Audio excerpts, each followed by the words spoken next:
ओम शांति 2/7/2022। बाबा ने कहा, मीठे बच्चे, माया के प्रभाव से बचने के लिए तुम घड़ी घड़ी अपने सच्चे प्रियतम को याद करो। प्रियतम आया है, तुम सब प्रीतमाओं को अपने साथ वापस घर ले जाओ। प्रश्न है, कौन सा राज जानने के कारण तुम बच्चे शांति व सुख मांगते नहीं हो? बाबा का उत्तर है, तुम ड्रामा के राज को जानते हो। तुम्हें पता है कि यह नाटक पूरा होगा। हम पहले शांति धाम में जाएंगे, फिर सुख में आएंगे। इसलिए तुम शांति व सुख मांगते नहीं, अपने शांत स्वरूप में स्थित होते हो। मनुष्य तो अपने स्वधर्म को भी नहीं जानते और ड्रामा के राज को भी नहीं जानते। इसलिए कहते हैं, मेरे मन को शांति दो। अब शांति तो वास्तव में आत्मा को चाहिए, ना कि मन को। गीत है, प्रियतम आन मिलो।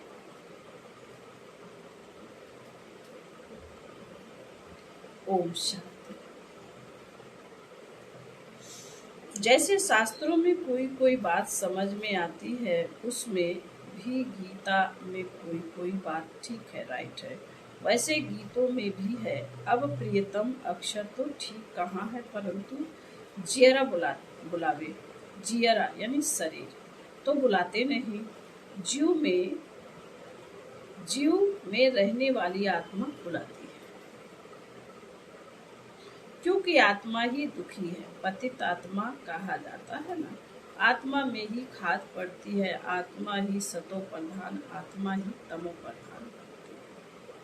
सच्चा सोना ही फिर झूठा बनता है। ऐसे कभी नहीं समझना कि आत्मा निर्लेप है। मनुष्य समझते हैं आत्मा ही परमात्मा है, इसलिए निर्लेप कह देते हैं। बहुत मूझे हुए हैं। यह किसकी मत है? रावण की मत। ईश्वर अर्थ जो कुछ भी करते हैं, भक्ति आदि सब ईश्वर से मिलने अर्थ करते हैं। सबकी चाहना ही यह रहती है कि ईश्वर से कैसे मिले। इनके लिए ही यज्ञ, तप, दान, पुण्य आदि करते हैं।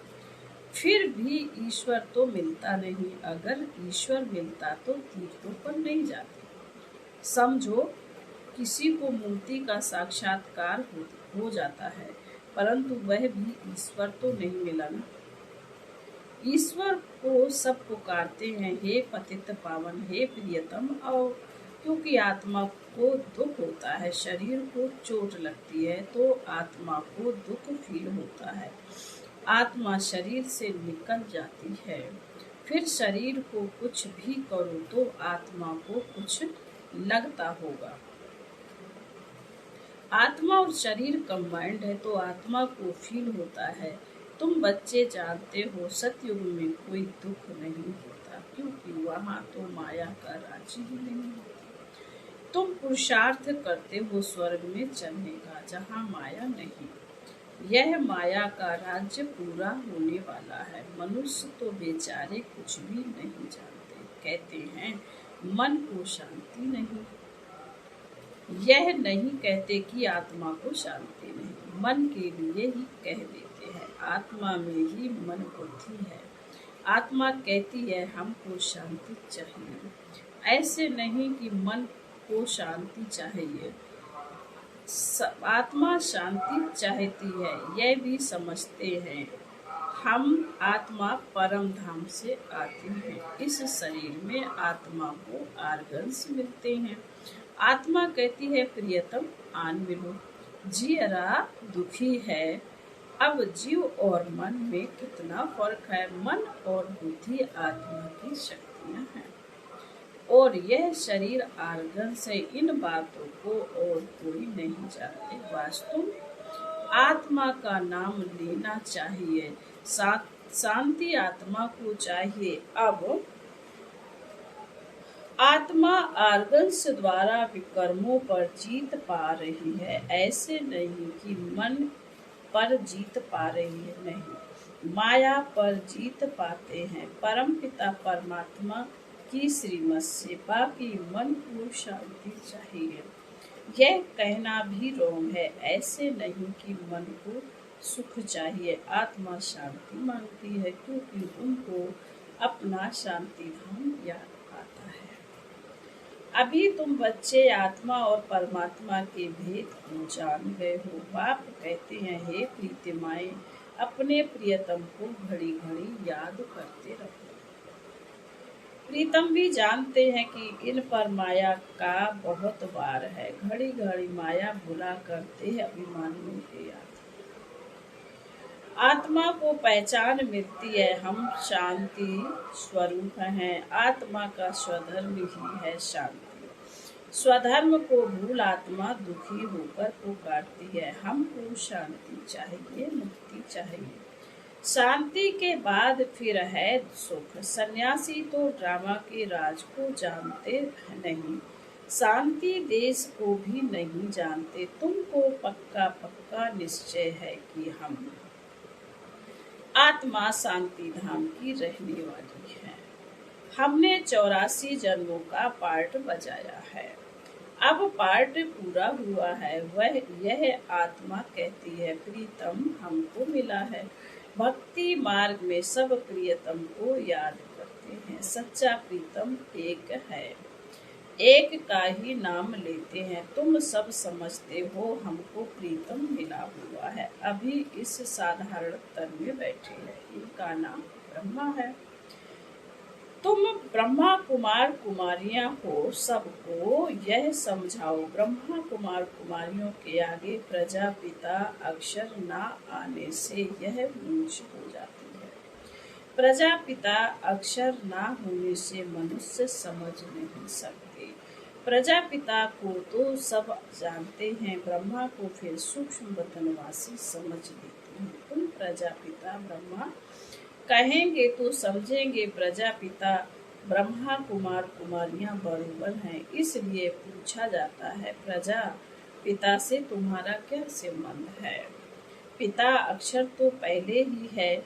शिव को परमात्मा परम पिता परमात्मा कहते हैं। अब तुम जान गए हो, एक है पारलौकिक पिता, दूसरा है प्रजापिता ब्रह्मा। लौकिक बाप को तो जानते ही है, तुमने 3 पिताओं को अब समझा है और कोई दुनिया में नहीं जानते। सतयुग में भी पारलौकिक बाप को नहीं जानते, वहाँ उनको एक पिता होता है। अब इस संगम पर तुम्हारे 3 पिताएं हैं। तीनों ही पिताएं संगम पर ही हो सकते, फिर कभी हो ना सके। एक है ऊंच से ऊंच बाप जिससे वर्षा मिलता है, दूसरा बच्चा ब्रह्मा जिससे बच्चों को एडॉप्ट करता हूँ।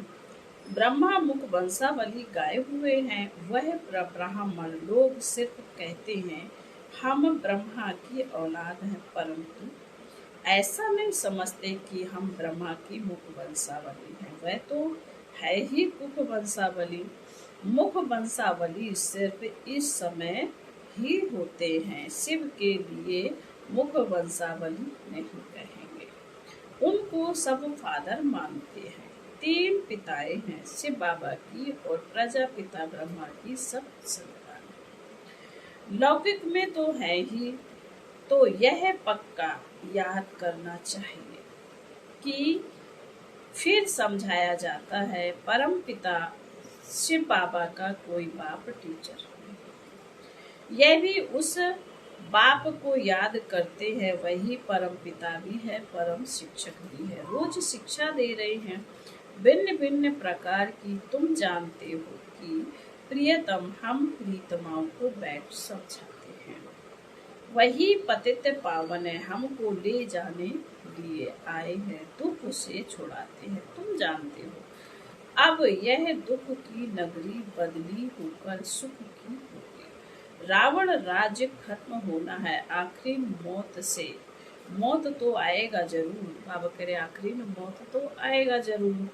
रावण का बुत भी यानी पुतला भी यहाँ ही बनाते हैं। राम राज और रावण राज बाप आकर समझाते हैं। इस रावण ने ही तुम भारतवासियों का राज्य छीना है। हार और जीत तुम भारतवासियों की होती है। रावण के आने से तुम बागबान में चले जाते हो। रजो तमो होते होते तमो प्रधान होते जाते हो। रावण को तो तुम यहाँ जलाते हो बरोबर। रावण राज्य है, बाकी सीता आदि को चुराने की कोई बात ही नहीं। यह तो राज्य ही रावण का है। सब मनुष्य मात्र रावण के राज्य में है। रावण राज्य में है तो राम राज्य में है सुख। राम भगवान को ही कहा जाता है। तुम्हारी बुद्धि वहाँ चली जाती है और कोई की बुद्धि में यह बाप ही आकर पारस बुद्धि बनाते हैं। बरोबर नाम ही रखा जाता है पारस। वहाँ भी विष्णु के ही दो रूप हैं। कितनी गुंजाइश है समझने की। बाप बैठ डिटेल में समझाते हैं।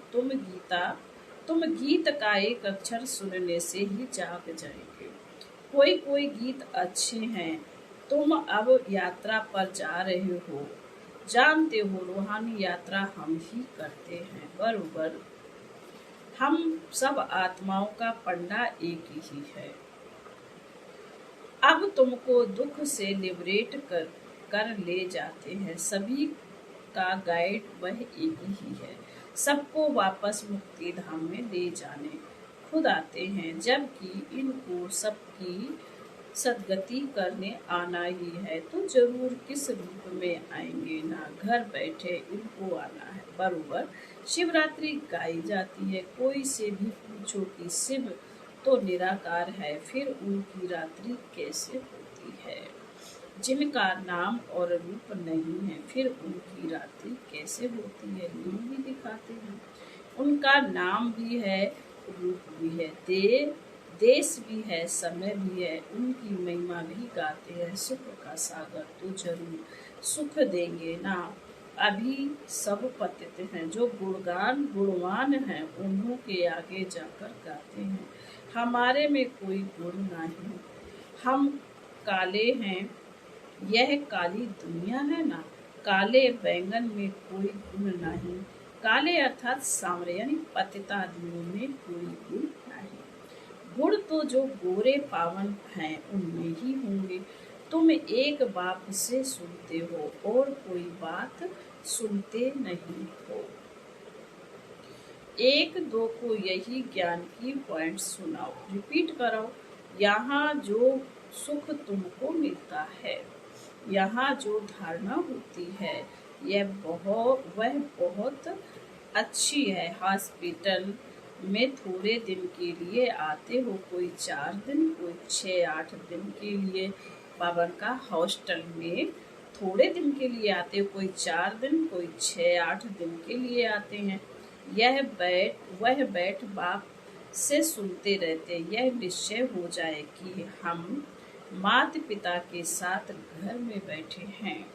यह ईश्वरीय घर है। दर कहो व घर कहो, बात एक ही है। दर में आया तो घर में भी आया, दर से अंदर घर में आया। तो यहाँ ईश्वरीय घर है, भाई बहन हैं, इसलिए इनको इंद्रप्रस्थ भी कहते हैं। यह ज्ञान सब्ज परियां नंबरवार नाम रख दिया है। यह है शिव बाबा की दरबार। यहाँ से तुम बाहर जाते हो तो तुम्हारी अवस्था में रात दिन का फर्क पड़ जाता है। सर्विस पर जाने वालों की बुद्धि में यह रहता है कि सर्विस करें। ड्रामा चक्र को भी समझना बहुत सहज है।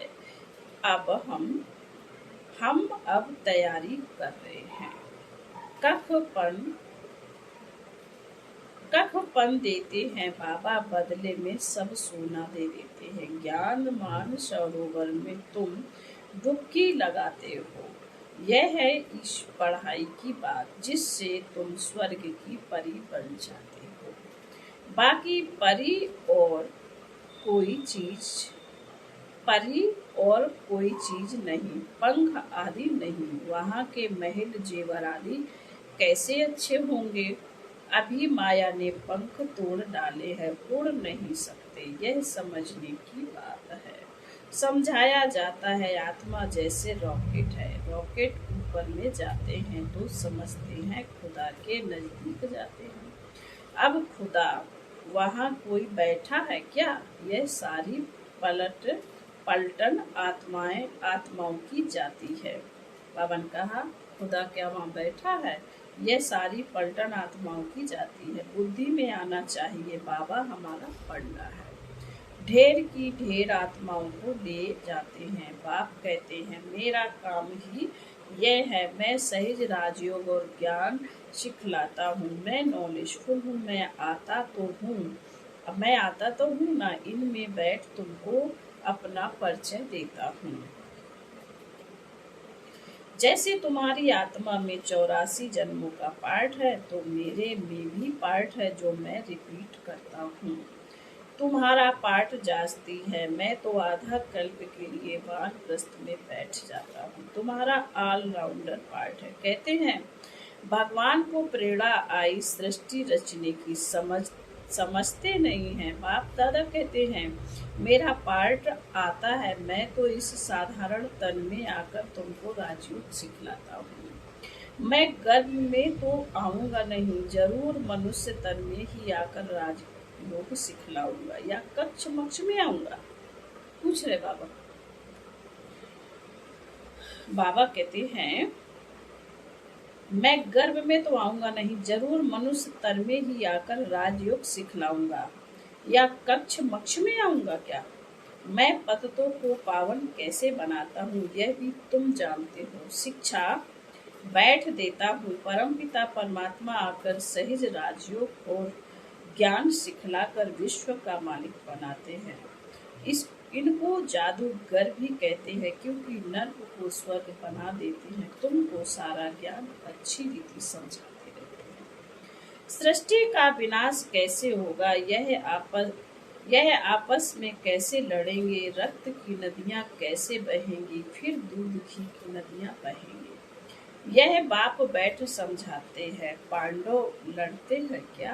बाप कहते हैं दे अभिमान छोड़ मामे कम याद करो तो अंतमति सो गति हो जाएगी। तत्व योगी समझते हैं हम ब्रह्मा में लीन हो जाएंगे, परंतु ब्रह्मा में लीन अथवा ज्योति में कोई समाते नहीं है। बाप कहते हैं मन मनाओ, सिर पर बोझा बहुत है, याद से ही विकर्म विनाश होंगे, नहीं तो धर्मराज द्वारा बहुत सजाए खानी पड़ेंगे। हमको तो बस शिव बाबा की याद में जाना चाहिए। अगर बहुत समय से याद नहीं करेंगे तो पिछाड़ी में वह अवस्था नहीं रहेगी। बहुत सन्यासी लोग भी ऐसे बैठे बैठे जाते हैं, भक्तों की महिमा भी कोई कम नहीं है। पवन का बहुत सन्यासी लोग ऐसे ऐसे बैठे बैठे जाते हैं, भक्तों की महिमा कोई कम नहीं है। फिर भी पुनर्जन्म तो सबको लेना ही है। अब बाबा कहते हैं हम सब आत्माओं को साथ ले जाऊंगा, रात दिन यही चिंता रहे कि कैसे बाप का परिचय। अच्छा, फिर बाबा कहते हैं अच्छा मीठे मीठे शकीले दे बच्चों प्रति माता पिता बाप दादा का याद प्यार और गुड मॉर्निंग। रूहानी बाप की रूहानी बच्चों को नमस्ते। हम रूहानी बच्चों की रूहानी माता पिता बाप दादा को याद प्यार गुड मॉर्निंग और नमस्ते। ओम शांति। धारणों के लिए मुख्य सार है, बाबा ने पहले पॉइंट में कहा है एक बाप से ही सुनना है और कोई से कोई बात नहीं सुननी है। ज्ञान ही मुख से रिपीट करना और कराना है। नंबर 2, बाप के साथ वापस जाना है, इसलिए पुराना कफन दे बैगेज ट्रांसफर कर देना है, सबको बाप का परिचय मिल जाए, इसी एक चिंता में रहना है। आज का वरदान है, बाबा ने कहा है सदा सर्व प्राप्तियों की स्मृति द्वारा मांगने के संस्कारों से मुक्त रहने वाले संपन्न व भरपूर भव। एक भरपूरता बाहर की होती है, स्थूल वस्तुओं से स्थूल साधनों से भरपूर, लेकिन दूसरी होती है मन की भरपूरता। जो मन से भरपूर रहता है, उसके पास स्थूल वस्तु या साधन नहीं भी हो, फिर भी मन भरपूर होने के कारण वे कभी अपने में कमी महसूस नहीं करेंगे। वे सदा यही गीत गाते रहेंगे कि सब कुछ पा लिया, उसमें उनमें मांगने के लिए अंश मात्र भी नहीं होगा। श्लोगन है, पवित्रता ऐसी अग्नि है, पवित्रता ऐसी अग्नि है जिसमें सभी बुराइयां जलकर भस्म हो जाती हैं। ओम शांति।